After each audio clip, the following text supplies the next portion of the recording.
Hi, and welcome back to my YouTube channel. This is Quarter Life Crisis with Archana. So, couple of weeks back, ഞാൻ എൻ്റെ ഇൻസ്റ്റഗ്രാമിൽ ഒരു Paul post ചെയ്തിരുന്നു. If you want to know, I treated a huge scar on my face. So, as you can see, you cannot see a scar on my face because I'm wearing makeup, obviously. And if I come closer, you can see that there is a waist scar here, but it's really healed now. And how I did that, അതാണ് ഇന്നത്തെ നമ്മുടെ വീഡിയോയുടെ content. So അപ്പോൾ scar വന്നെങ്കിൽ അത് വരാനൊരു കഥ വേണമല്ലോ. നമുക്ക് ആദ്യം ആ കഥ പറയാം. കഥകൾ പറയാൻ ഇഷ്ടമുള്ള ഞാൻ, കഥകൾ കേൾക്കാൻ ഇഷ്ടമുള്ള നിങ്ങൾക്ക് ഒരു കഥ പറഞ്ഞു തരാം. നല്ല മഴയുള്ള ഒരു ഞായറാഴ്ച, നല്ല തെന്നി കിടക്കുന്ന നല്ല പഴയ കൽപ്പടിക്കെട്ട്, ഇഷ്ടംപോലെ പണിയുള്ള വീക്കെൻഡ്. അപ്പോൾ നല്ല ഭംഗിയായിട്ട് പണിയൊക്കെ എടുത്ത് ലാബിൽ നിന്ന് തിങ്കളാഴ്ച വൈകുന്നേരം ഇങ്ങനെ ഉറങ്ങാൻ വേണ്ടി ഹൈ സ്പീഡിൽ തിരിച്ചു വരികയാണ് വീട്ടിലേക്ക്. അപ്പോൾ നല്ല ഭംഗിയായിട്ട് മഴയായിരുന്നു, പഴയ പടിക്കെട്ടാണ്. അപ്പോൾ എന്തു പറ്റി, ഒന്നാം മല കയറി പോകേണ്ടേ, അവിടുന്ന് തലയും കുത്തി ചാടേണ്ടേ എന്ന് പറഞ്ഞ പോലെ ഒരു 10-20 സ്റ്റെപ്പ്, 15 ആണോ 20 ആണോ എന്നൊന്നും എനിക്ക് ഓർമ്മയില്ല. കുറേ സ്റ്റെപ്പ് അങ്ങോട്ട് നൈസായിട്ട് മിസ്സായി.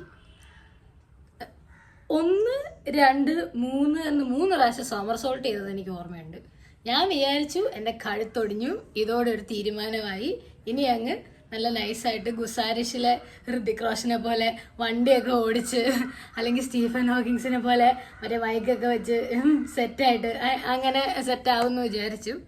എൻ്റെ ഭാഗ്യത്തിന് ഗണപതിക്ക് തേങ്ങ ഉടയ്ക്കുന്നതിൻ്റെ പോലെ എൻ്റെ മുഖം മാത്രമേ ഞാൻ ഉടച്ചുള്ളൂ. ബാക്കി പ്രശ്നങ്ങൾ വേറെ ഉണ്ട്. പക്ഷെ ഫിസിക്കലി ഒരു ബ്രോക്കൺ ബോൺ വന്നത് ഫേസിൽ മാത്രമാണ്. എന്നിട്ട് നമ്മൾ ഭംഗിയായിട്ട് ഹോസ്പിറ്റലിലേക്ക് പോയി. അപ്പോൾ ഞാൻ സ്റ്റെപ്പൊക്കെ ബാക്കിയുണ്ട്, ഇനി ഒരു 10-30 സ്റ്റെപ്പ് ഇനിയുണ്ട്. അത് എണീറ്റ് ഇറങ്ങി താഴെ ചെന്ന്, ഭാഷ പോർച്ചുഗീസാണ്, അവിടെ ആരും ഇംഗ്ലീഷ് പറയില്ല. ഒരു കടയിൽ ചെന്ന് ഒരു ചേച്ചിയുടെ അടുത്ത് നൈസായിട്ട് ആംബുലൻസിയ എന്നൊക്കെ ആംഗ്യ ഭാഷയിൽ കാണിച്ച് അവർ വിളിച്ചു. അപ്പം ആംബുലൻസ് ഈ സ്റ്റെയറിൻ്റെ അവിടെ വിളിക്കുമ്പോൾ സാധാരണ വല്ല മുട്ടുപൊട്ടിയതൊക്കെ ആയിരിക്കും എന്ന് വിചാരിച്ച് അവർ ബൈക്കിലാണ് വരാം. ബൈക്കിൽ വന്നു. അയാൾ എൻ്റെ മുഖം കണ്ട് നൈസായിട്ട് ഞെട്ടി. കാരണം ഫോട്ടോ ഞാനിടാം. ഇങ്ങനെ നല്ല ഭംഗിയായിട്ട് ചോര ഇങ്ങനെ വന്നോണ്ടിരിക്കും. ആംബുലൻസ് വന്നു, വണ്ടി കയറി, മൂക്കിന്നും വായിന്നും ഒക്കെ നല്ല ഭംഗിയായിട്ട് ചോര വന്നോണ്ടിരിക്കുക. റെസിഡൻസിലേക്ക് വിളിച്ച് ആൾക്കാരെ വന്നു. അവരെൻ്റെ പാസ്പോർട്ടൊക്കെ കൊണ്ടു തന്നു. കാരണം ഹോസ്പിറ്റലിൽ ചെല്ലുമ്പം യൂണിവേഴ്സിറ്റി ID മാത്രം പോരാ, നമ്മുടെ ഡീറ്റെയിൽസ് വേണം. അങ്ങനെ റെസിഡൻസിയിൽ നിന്ന് സാധനങ്ങളെല്ലാം കൊണ്ടു തന്നു. അതുകൊണ്ട് അത് രക്ഷപ്പെട്ടു. ഹോസ്പിറ്റലിൽ ചെന്നു. രാത്രി 12 മണിയായി സർജൻ വന്നപ്പോൾ. കാരണം പുള്ളി യൂണിവേഴ്സിറ്റി ഹോസ്പിറ്റലിൽ തന്നെ വേറെ ഏതോ വിങ്ങിലായിരുന്നേ. പുള്ളി വന്ന് maxillo facial surgeon, plastic surgery ചെയ്യുന്ന മാക്സിലോ ഫേഷ്യൽ സർജൻ വരണം മുഖത്ത് തൊടണമെങ്കിൽ. പുള്ളി വന്ന് പെയിൻ കില്ലറും തന്നിട്ടില്ല, ഒരു കുന്തം തന്നിട്ടില്ല. ഞാനവിടെ ഇങ്ങനെ മുഖത്തുനിന്ന് ചോരയൊക്കെ ഒലിച്ച് ഇങ്ങനെ സ്റ്റൈലായിട്ട് ഇങ്ങനെ കിടക്കുക. അവസാനം പുള്ളി വന്നു, സ്റ്റിച്ചൊക്കെ ഇട്ടു. 33 സ്റ്റിച്ച് അന്നിട്ടു. പുള്ളി പോയി. ഒരാഴ്ച കഴിഞ്ഞ് ആ സ്റ്റിച്ച് എടുക്കാൻ ചെന്നു. സംഭവം ശരിയായില്ല. രണ്ടാമത് വീണ്ടും സ്റ്റിച്ചിട്ടു. അങ്ങനെ റെയിൽവേ പാളം പോകുന്ന പോലെ എൻ്റെ മുഖത്തൂടെ നല്ല ഭംഗിയായിട്ട് സ്റ്റിച്ച്. അതോടുകൂടി എൻ്റെ കാര്യത്തിലൊരു തീരുമാനമായി. കോൺഫിഡൻസ് എന്ന് പറയുന്ന സാധനം തെറ്റും. ആ സ്റ്റെപ്പേന്ന് വീണ പോലെ എൻ്റെ കോൺഫിഡൻസും കൂടെ ആ വഴിയെ പോയി. പിന്നെ വീണ വീഴ്ചയിൽ ഈ കയ്യിലെ ലിഗമെന്റ് പണിയേറ്റി. പിന്നെ ബൂട്ടിനകത്ത് ഇരുന്ന് എല്ലാം നഖവും ചളങ്ങിപ്പോയി. അപ്പോൾ 1 വർഷമായി.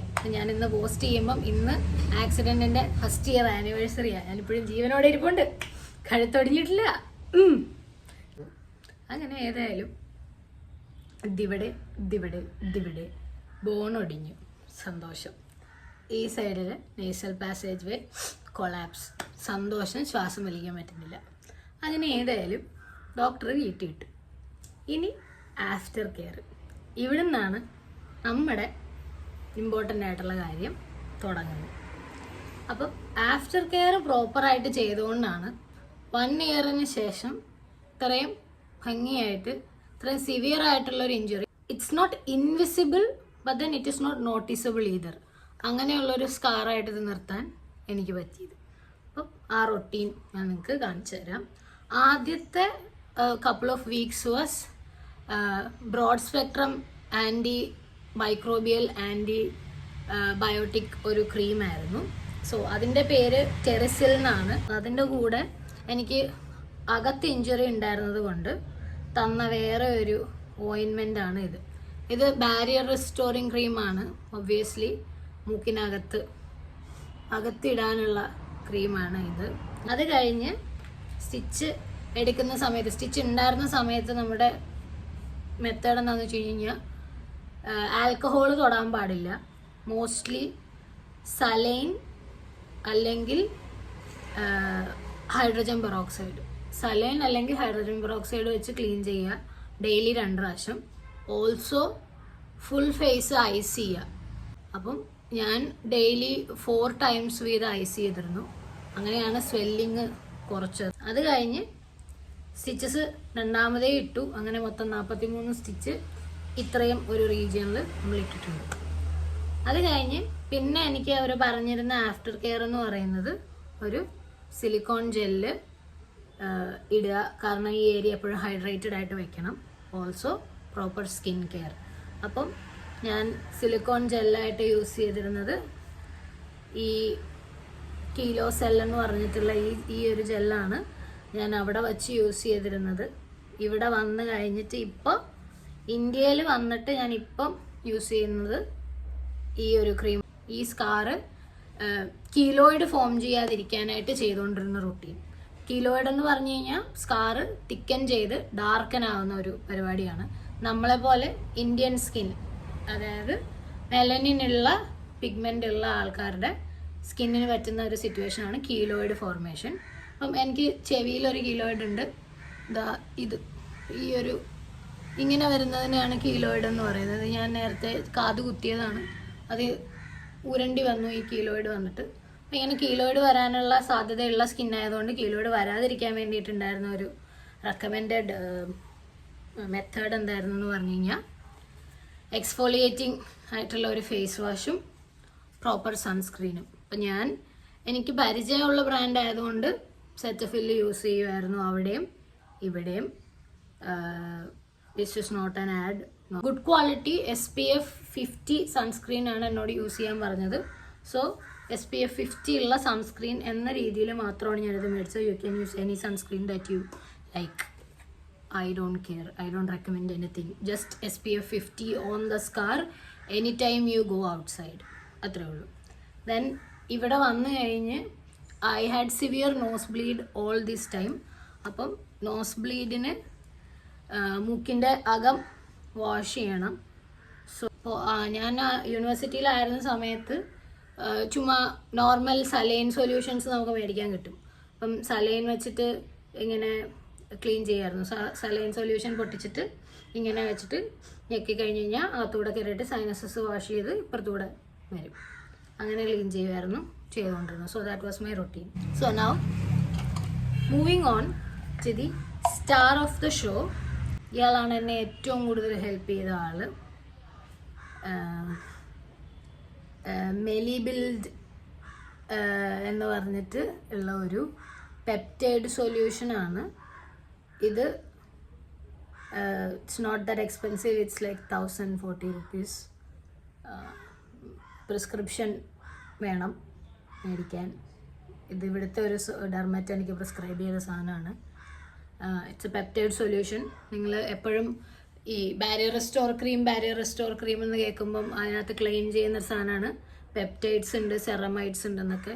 ഇത് ആ പെപ്റ്റൈഡ്സ് ആണ് ഈ സാധനം.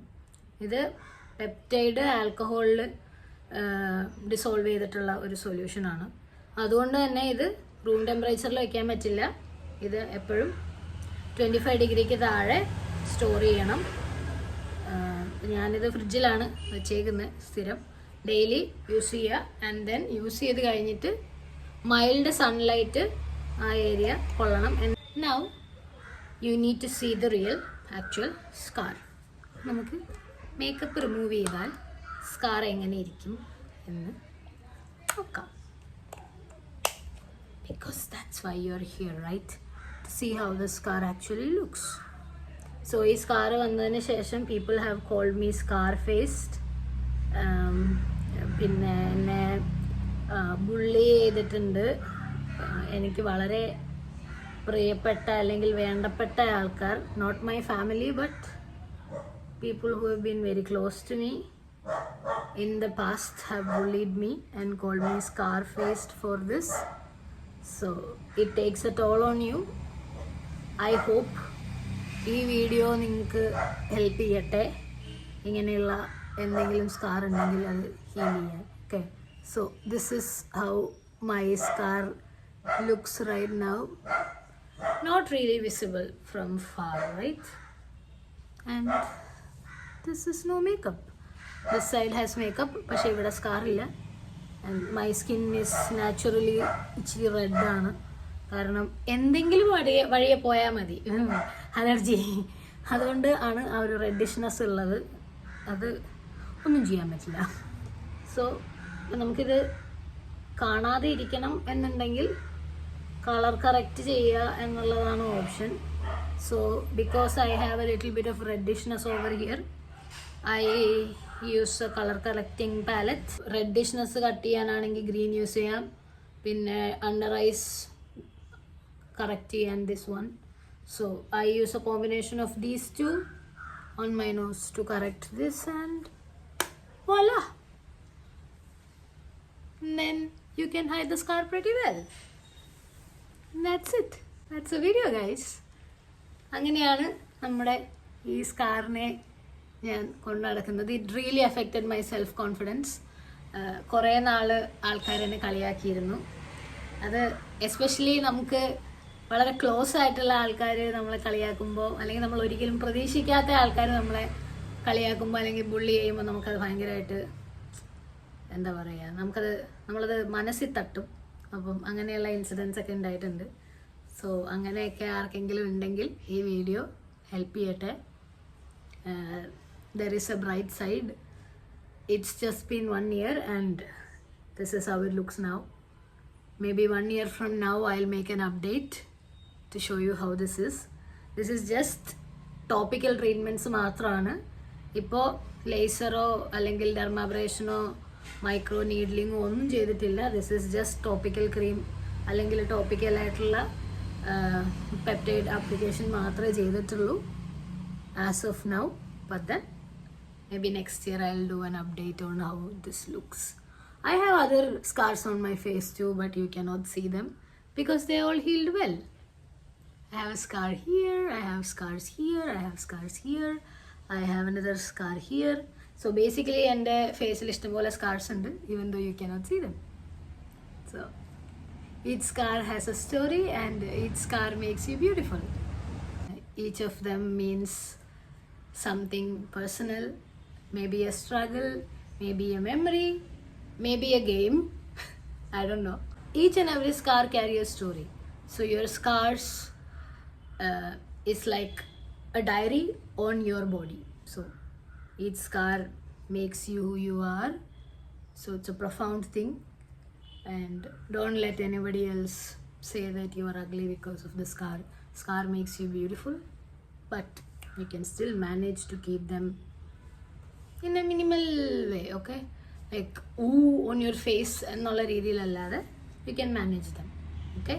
If it affects your confidence, go for better treatments, but as of now I am happy with what it looks like. And that was the video, guys. If you like the video, make sure to like, share, subscribe, and obviously if you have the time, come see me on Instagram. Bye. See you later.